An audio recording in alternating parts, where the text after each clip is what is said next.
Ketika kita pengen nyari panggilan Tuhan dalam hidup kita, biasanya kita ngajar nubuatan. Kita nggak boleh mendukunisasi hamba-hamba Tuhan. Rencana Tuhan buat masa depan kita, Tuhan tulis di dalam kitab kehidupan waktu kita masih dalam kandungan. Keren banget. Sebelum kita lahir, Tuhan sudah punya rencana buat kita.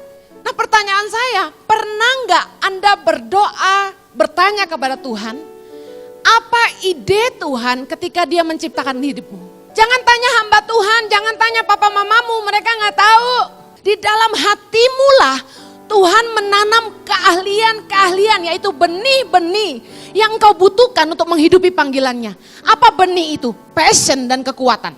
Bertanyalah kepada penciptamu, karena hanya sang pencipta yang paling tahu tujuannya untuk ciptaannya, nggak ada yang lain. Sekali lagi thank you buat Jemaat CLCC Bandung buat supportnya buat Tangan Pengharapan sepanjang tahun 2018. Ada 19 guru yang digaji oleh CLCC Bandung dan tadi itu laporan dari kami untuk 10 bulan ini. Baik, hari ini saya akan bicara soal digging your passion and digging your passion and finding your calling. Okay. Your objective in life shall define your life. Tujuan Anda dalam hidup akan menentukan hidup Anda.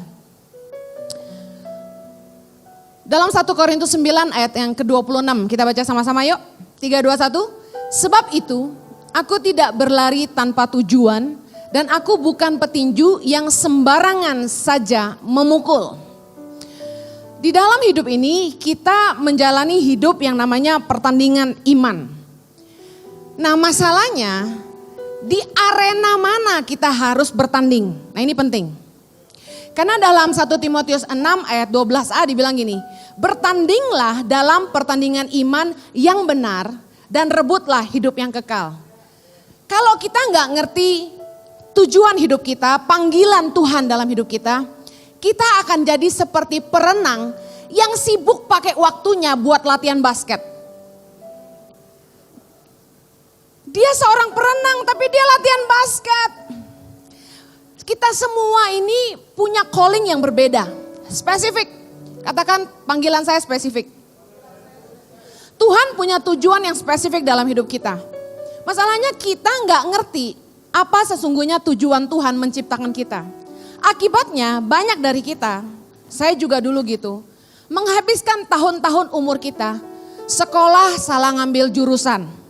Ngeles piano padahal nggak pernah dipanggil Tuhan untuk jadi musisi. Belajar masak padahal at the end of the day kamu nggak pernah ke dapur lagi.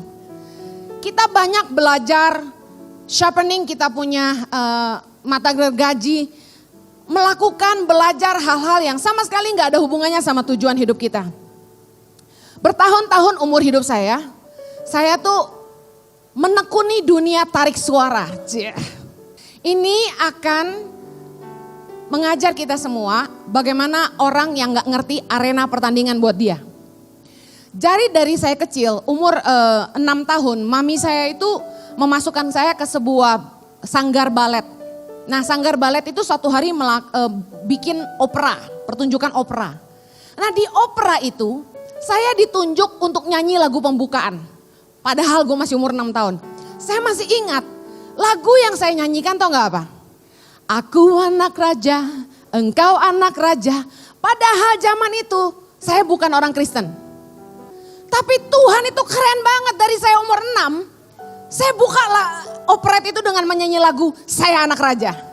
Haleluya, keren ya Tuhan.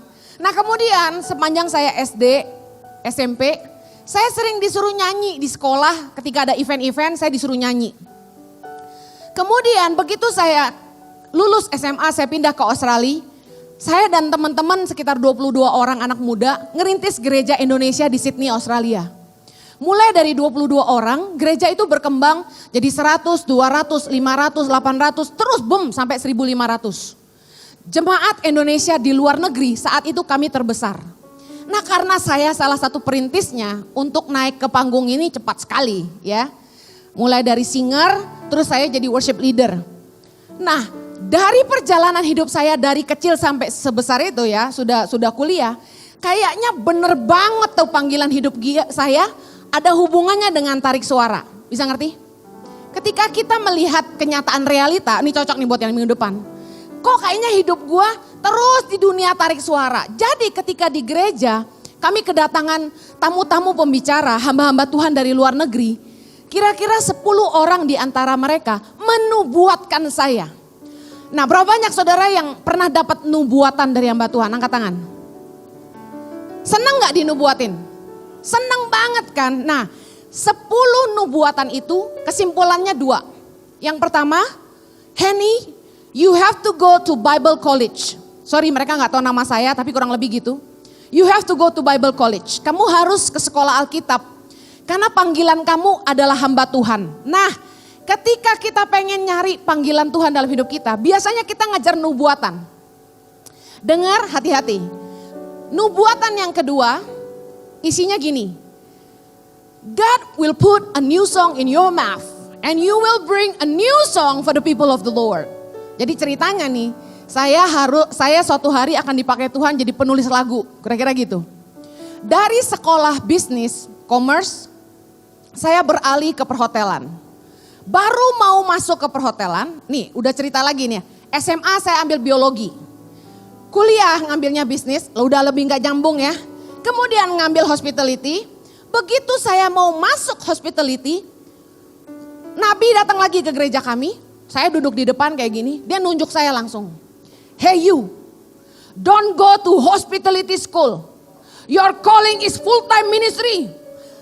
Tokcer banget. Kok dia bisa ngerti kalau saya mau sekolah perhotelan, padahal gak ada yang tahu loh. Saya tuh jujur, terima 10 nubuatan itu, gua anggap kayak angin lalu. Kenapa? Bukan gak percaya nubuatan, tapi saya gak mau jadi pendeta. Menurut gue tuh waktu itu, jadi pendeta sih kere abis. Ternyata enggak kok ya. Jadi saya tolak nubuatan itu. No, saya gak mau jadi hamba Tuhan, saya gak mau sekolah Alkitab. Saya kawin sama hamba Tuhan gak apa-apa, tapi saya jangan jadi hamba Tuhan. Lagian tampang kayak gue kok jadi pendeta, ya gak ada lah ya gak sih. Anyway, gara-gara nubuatan yang terakhir itu, saya tobat. Saya langsung daftar sekolah Alkitab di Hillsong. Nah, gara-gara nubuatannya adalah saya akan nulis lagu. Tebak saya ambil majornya apa? Creative and Art, majoring in vocal. Saya harus bayar guru 2 buat private tuition saya. Yang pertama, guru nyanyi. 1 jamnya tiap minggu saya harus bayar dia $70. Di Australia guru vokal banyak duit. 1 jam $70 tiap minggu. Kedua, saya harus bayar guru piano. 1 jam $70. Pemain piano kaya di sana ya. 1 jam $70 tiap minggu. Berarti 1 minggu berapa? $140. Kalikan 50 minggu dalam setahun, kalikan 2 tahun. Saya belajar nyanyi itu 2 tahun. Tahu nggak? Hari ini itu investasi sia-sia. Gimana enggak? Gua kayak pemain basket yang sibuk latihan berenang. Dipanggil Tuhan untuk sesuatu yang berbeda, tapi sibuk melengkapi diri dengan perkara-perkara yang saya lihat secara lahiriah. Habis nyambung banget kan, dari kecil udah nyanyi. Di gereja mimpin pujian. Kemudian dapat nubuatan pula. Saya nggak bilang bahwa nubuatan salah, tapi saya mau bilang gini. Firman Tuhan berkata, ujilah segala sesuatu. Kita nggak boleh mendukunisasi hamba-hamba Tuhan. Amin. Ini istilah dari Henny Kristianus. Jangan mendukunisasi hamba-hamba Tuhan. Gue kasih tahu. Seringkali orang itu suruh pendeta puasa 3 hari supaya doain dia jodohnya siapa. Lah pendeta yang jomblo aja nggak tahu jodohnya siapa. Percaya nggak? Jadi dengar. Hari ini kita mau belajar gimana kita nemukan tujuan hidup kita. Supaya Anda tidak berada di arena yang salah. Dan tidak buang waktumu belajar yang keliru. Dan buang uangmu untuk investasi yang sia-sia. Terbukti hari ini saya tidak jadi Henny Simorangkir. Apalagi Henny Sahanaya, haleluya. Apalagi Raisa, oke.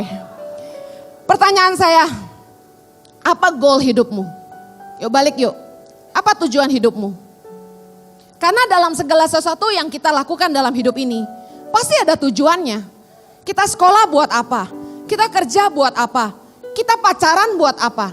Cewek-cewek penting tanya sama pacarmu, kenapa kamu mau pacaran sama saya? Perlu itu. Perlu cari tahu tujuannya, amin. Apa tujuan Anda milih sebuah pekerjaan? Apa tujuan Anda bergabung dalam sebuah komunitas, organisasi? Kita semua harus punya tujuan. Banyak orang kalau ditanya gini, kenapa kamu sekolah? Jawabannya klise. Supaya jadi orang yang berguna bagi nusa dan bangsa. Kenapa kamu sekolah? Supaya jadi anak yang cerdas. Supaya bisa membanggakan orang tua. Padahal jawaban kita tuh bohong. Semua orang sekolah tuh karena disuruh mama. Betul? Yang senang sekolah itu anak kecil yang lihat kokonya sekolah. Dia semangat pakai ransel Doraemon. Terus dia, aku mau sekolah. Tapi begitu dia masuk ke realita, ulangan banyak, PR banyak, dia langsung bilang gini, Mama, I don't want to go to school. Kenyataannya gitu kan. Tujuan Anda sekolah buat apa? Jujur aja, semua orang pengen kaya. Listen, apa goal hidup Anda? Kebanyakan orang itu bikin event, cuma supaya kelihatan keren. Kebanyakan orang itu melakukan program apapun, kebanyakan supaya kelihatan kerja. Saya mau tanya, apa visi hidupmu? Visi itu jangan sulit dipahami, nanti akan sulit direalisasi. Biasanya orang kalau nulis visi hidup saya, bahasanya pakai bahasa dewa. Kalau ngerti aja enggak, gimana mau direalisasikan? Mari saya ngajar Anda gimana caranya. 3 penghalang kita mencapai tujuan hidup kita. Yang pertama, kemalasan. Katakan kemalasan. Sehebat apapun visimu, kemalasan akan menjadi penghalang terbesarmu. Yang kedua, inkonsisten. Katakan inkonsisten. Orang-orang yang gak konsisten gak akan mencapai tujuan hidupnya. Yang ketiga, loser mentality. Mental pecundang. Orang yang gak berani menghadapi tantangan tidak akan pernah jadi pemenang. Katakan sama-sama. Orang yang tidak berani menghadapi tantangan tidak akan pernah jadi pemenang. Orang yang selalu cari hidup yang mudah tidak akan belajar apa-apa. Sebelum kita digging your true passion, saya mau warning Anda bahwa sekalipun Anda tahu visimu, tapi kalau 3 ini Anda tidak menang, Anda tidak akan pernah raih tujuan hidupmu. Kenapa penting kita mengerti tujuan hidup kita? Apa yang Tuhan mau buat kita? Ya ini, Anda punya kekuatan untuk bertahan meskipun banyak tantangan. 2 Petrus 1 ayat 10-11 kita baca sama-sama yuk. Karena itu saudara-saudaraku, berusahalah sungguh-sungguh supaya panggilan dan pilihanmu makin teguh. Sebab jikalau kamu melakukannya, kamu tidak akan pernah tersandung. Dengan demikian, kepada kamu akan dikaruniakan hak penuh untuk memasuki kerajaan kekal, yaitu kerajaan Tuhan dan Juru Selamat kita, Yesus Kristus.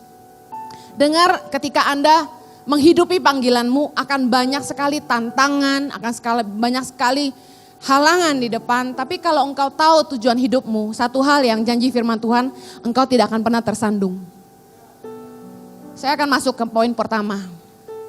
Untuk menemukan tujuan hidupmu, mari gali dulu yang pertama, apa yang kamu lakukan dengan waktumu. Kalau kamu punya waktu, aktivitas apa yang kamu pilih? Boleh keluarin handphone, asal jangan ngecek Instagram ya. Coba jawab, kalau lagi punya waktu, bagaimana kamu memilih aktivitas? Yang kedua, siapa yang paling menyenangkan untuk kamu menghabiskan waktu? Tipe orang-orang seperti apa yang asik buat kamu ngelewatin waktu? Itu bicara soal passion ya. Kalau ada waktu biasanya kamu milih aktivitas apa? Yang kedua, siapa yang kamu pilih untuk spending time? Jangan bilang pacar ya, karena itu sudah pasti. Yang ketiga, Bagaimana kamu menginvestasikan waktu? Ini penting, ini jawab dulu. Satu, tentang waktu. Yang kedua, to learn about your passion. Apa yang kamu pilih untuk pelajari? Coba bertanya sama dirimu sendiri, keahlian apa yang kamu ingin miliki? Kira-kira kalau dikasih kesempatan untuk belajar sesuatu, kira-kira apa yang kamu pilih? Kamu mau belajar apa? Coba. Kemudian, artikel atau buku apa yang menarik untuk kamu baca? Dari banyak buku, coba lihat judul-judulnya. Yang mana kira-kira judul buku yang menarik buat kamu? Mungkin kamu orang yang malas baca. Tapi karena judulnya begitu menarik, kamu buka. Atau ketika kamu lihat koran, lihat, tiba-tiba ada satu judul artikel yang menarik banget buat kamu. Nah, itu apa? Kemudian, tipe orang-orang yang kamu pilih untuk jadi mentor. Kalau kamu milih mentor, kamu mau pilih mentor yang seperti apa? Listen up, ini butuh konselor pribadi dan biasanya it's not free. Tapi hari ini saya bagikan buat Anda, make sure Anda sungguh-sungguh menjawab ini di rumah ya. Karena ini akan menolong Anda untuk find your true passion. How you use your time. Number 2, what you choose to learn. Number 3, what you count valuable. Apa yang menurutmu berharga? Bagaimana Anda menilai apa yang menjadi prioritas dalam hidup Anda? Yang kedua, bagaimana Anda menginvestasikan uangmu? Karena firman Tuhan berkata, di mana uangmu berada, hartamu berada, di situ hatimu berada. Matius 6 ayat 12. Coba pikir, duitmu paling banyak habis buat apa? That's what you count most valuable. Yang berikutnya, bagaimana saya memilih segala sesuatu yang menentukan masa depan? Segala sesuatu yang menentukan masa depan itu paling penting buat kita, benar? Nah, coba lihat dari 2 hal. Bagaimana kamu memilih pasangan, kriterianya apa? Dan bagaimana kamu memilih sebuah pekerjaan. Karena kalau Anda sedang bangun masa depanmu, bagaimana Anda memilih pasangan dan bagaimana Anda memilih pekerjaan, itu menjadi sangat penting, crucial. Kalau cuma milih karena cakep doang, kamu tidak sedang serius dengan hidupmu. Yang keempat, ini yang saya mau ngomong banyak.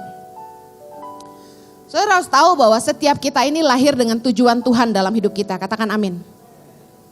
Percaya nggak bahwa ketika Anda lahir ke dunia ini, Tuhan itu sudah punya ide untuk hidupmu. Anda nggak lahir ke dunia ini karena papamu buat iseng-iseng malam-malam. Tapi dengar, tidak ada seorang pun yang bisa lahir ke dunia ini kalau Tuhan tidak menginginkannya.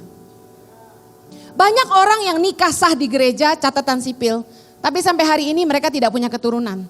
Tapi ada orang yang cuma asal secelup 2 celup di luar bisa jadi. How come?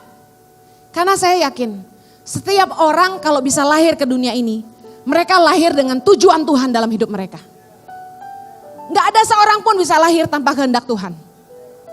Nah pertanyaannya gini, pernah gak Anda bertanya sama Tuhan, untuk apa saya diciptakan?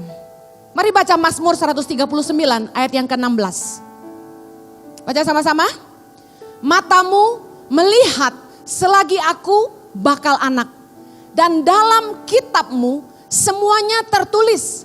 Hari-hari yang akan dibentuk sebelum ada satupun daripadanya. Bayangin, waktu kita masih dalam kandungan ibu kita, dalam kitabnya Tuhan tertulis hari-hari yang akan dibentuk, berarti belum ada. Rencana Tuhan buat masa depan kita, Tuhan tulis di dalam kitab kehidupan waktu kita masih dalam kandungan. Keren banget. Sebelum kita lahir, Tuhan sudah punya rencana buat kita. Nah pertanyaan saya, pernah nggak Anda berdoa, bertanya kepada Tuhan, apa ide Tuhan ketika Dia menciptakan hidupmu? Kebanyakan kita, begitu kita gabung ke gereja, saya sayangkan, di pemuritan ini tidak diajarkan. Kebanyakan kita disuruh melayani. Kita ikut Bible teaching yang akhirnya mengajar kita tentang baptisan, penuh Roh Kudus, dan lain-lain. Itu penting. Tapi sayangnya kemudian waktu bicara soal pelayanan, semua orang diarahkan untuk melayani mulai dari pintu. Jadi asyer, kalau bisa nyanyi jadi singer, kalau bisa ngerti multimedia, bagian multimedia. Padahal kenapa kita tidak menyuruh orang untuk yuk doa yuk, Tuhan punya rencana apa buat hidupmu. Karena jelas Tuhan punya purpose. Bayangin, selama saya hidup jadi orang Kristen, saya habisin belasan tahun umur saya hanya nyanyi di gereja. Bayangin, cuma jadi singer sama worship leader. Saya sempat jadi worship pastor di gereja yang kami rintis di Australia.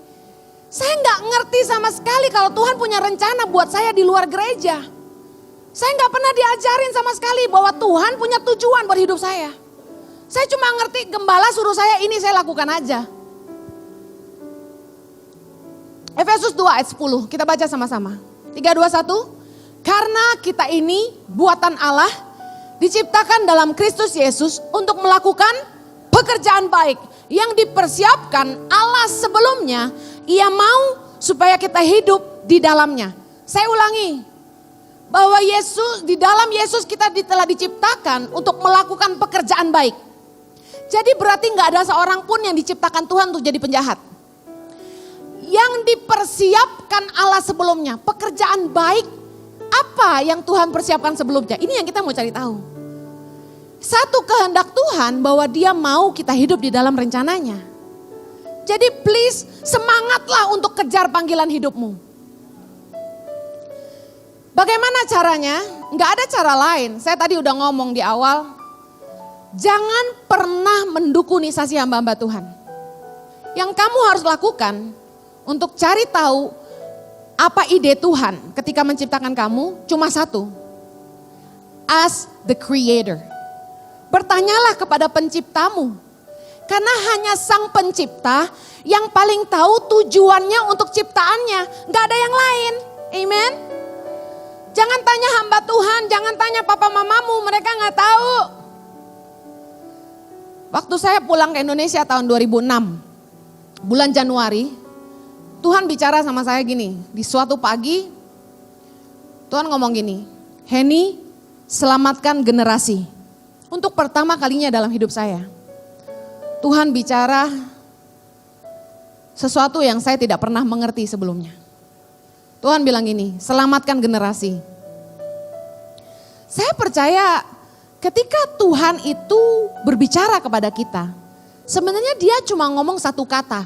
Tapi entah bagaimana hikmat Tuhan lewat pertolongan Roh Kudus memampukan kita memahami apa yang Dia mau.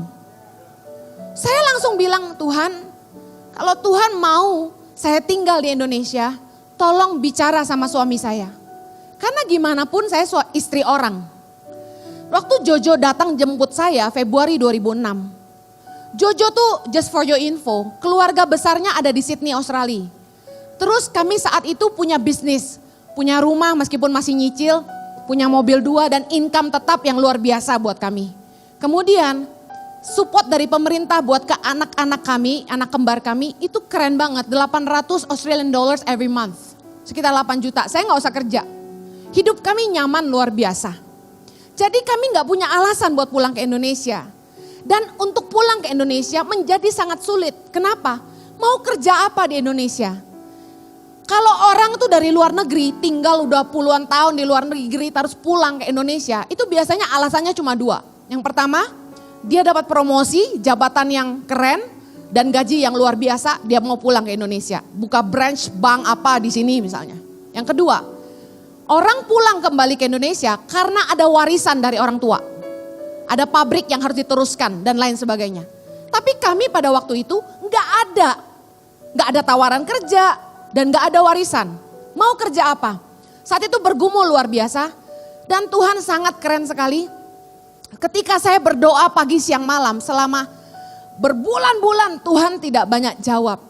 Tuhan cuma tunjukkan saya keadaan di sekeliling saya. Dan saya menemukan panggilan ini di Bandung. Di mana Tuhan langsung bicara sama saya. Heni, apa yang paling dibutuhkan orang miskin? Saya bilang makanan atau uang. Dan Tuhan bilang gini, bukan. Yang paling dibutuhkan orang miskin adalah keluar dari kemiskinan. Kamu harus tolong mereka keluar dari kemiskinan.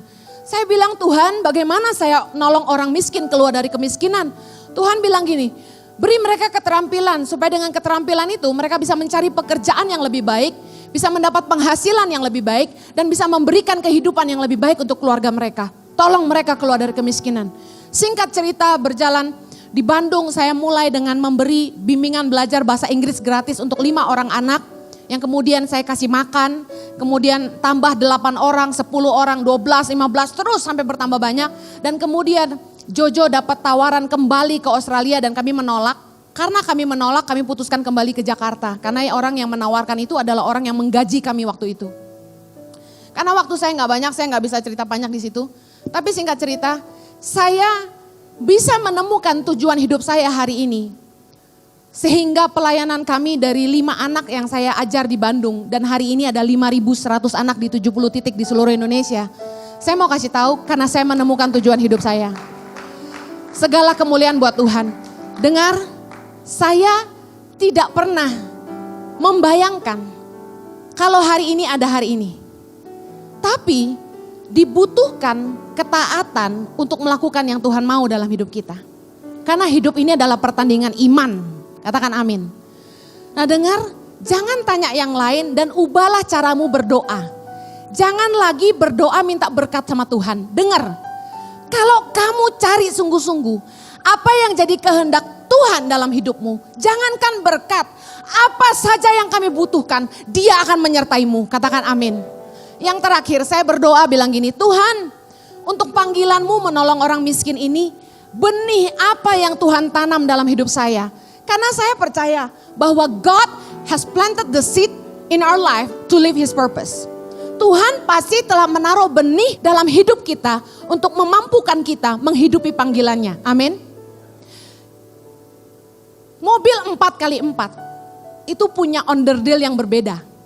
Karena dia harus menempuh medan yang sulit. Berbatu-batu, terjal, sulit, jalannya tinggi. Sedangkan mobil 4x2 akan berbeda sekali, ya. Rodanya beda, asnya beda.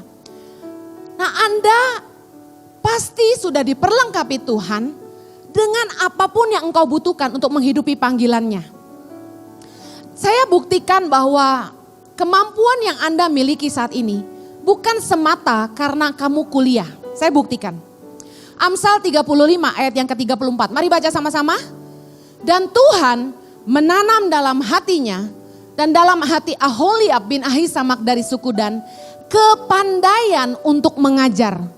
Saya mau nanya, berapa banyak guru sih yang benar-benar bikin muridnya ngerti? No, gak banyak. Mereka belajar di bangku kuliah untuk jadi guru. Mereka belajar teknik mengajar, ya, mind mapping dan sebagainya. Tapi listen, kepandaian untuk mengajar itu dari Tuhan. Gak semua orang pintar ngajar. Berikutnya, Keluaran 36 ayat 2. Lalu Musa memanggil Bezalel dan Aholiab dan setiap orang yang ahli. Yang dalam hatinya telah ditanam Tuhan keahlian. Bayangin, di dalam hatimu lah Tuhan menanam keahlian-keahlian, yaitu benih-benih yang engkau butuhkan untuk menghidupi panggilannya. Apa benih itu? Passion dan kekuatan. Contohnya apa Kak Heni? Contoh yang pertama, benih itu adalah ini. Ada visi yang Tuhan tanam dalam hatimu. Coba bicara sama seseorang secara terbuka. Apa sih kerinduanmu? Setiap orang pasti punya kerinduan dan dengar. Itu visi yang Tuhan tanam di hatimu. Waktu Tuhan panggil saya untuk Indonesia. Tiba-tiba visi itu jadi sangat jelas. Bahwa saya ingin banyak anak-anak di Indonesia ini bisa sekolah. Tapi gak ada orang yang ngerti. Orang tua saya bilang gini, ngapain jauh-jauh ke Papua, ngapain jauh-jauh ke NTT, ngapain jauh-jauh ke Nias, mau bunuh diri. Tapi dengar, orang lain gak akan ngerti visi yang Tuhan tanam dalam hatimu. Tapi setialah dan konsistenlah. Dan semua karya-karya Tuhan dalam hidupmu akan membuktikannya. Amin. Waktu itu belum ada hari ini. Hari ini orang tua saya sudah mengerti jelas Tapi zaman itu betapa sulitnya, bisa paham? Ngapain lo ke pedalaman, nolong diri sendiri aja nggak bisa. Benih yang pertama adalah visi. Dan supaya ia menjadikan mata hatimu terang. Agar kamu mengerti pengharapan apakah yang terkandung dalam panggilannya. Betapa kayanya kemuliaan bagian yang ditentukannya bagi orang-orang kudus. Bedanya talent sama calling tuh ini. Talent makes you so good in doing something. But calling makes you so passionate in doing it. Semangat banget ngejalaninnya. Nggak tak kalau Anda mengerjakan pekerjaanmu hari ini, tapi buat bangun pagi aja Anda males, saya ragu kayaknya itu bukan passionmu. Karena passion itu tandanya ini, lu semangat banget. Nggak dibayar pun mau. Yang lain selain itu apa? Ngerjain itu penuh dengan kekreativitasan. Passion itu biasanya membuat orang jadi kreatif. Saya tuh nggak pernah kuliah tentang sosiologi, nggak pernah kuliah tentang community development.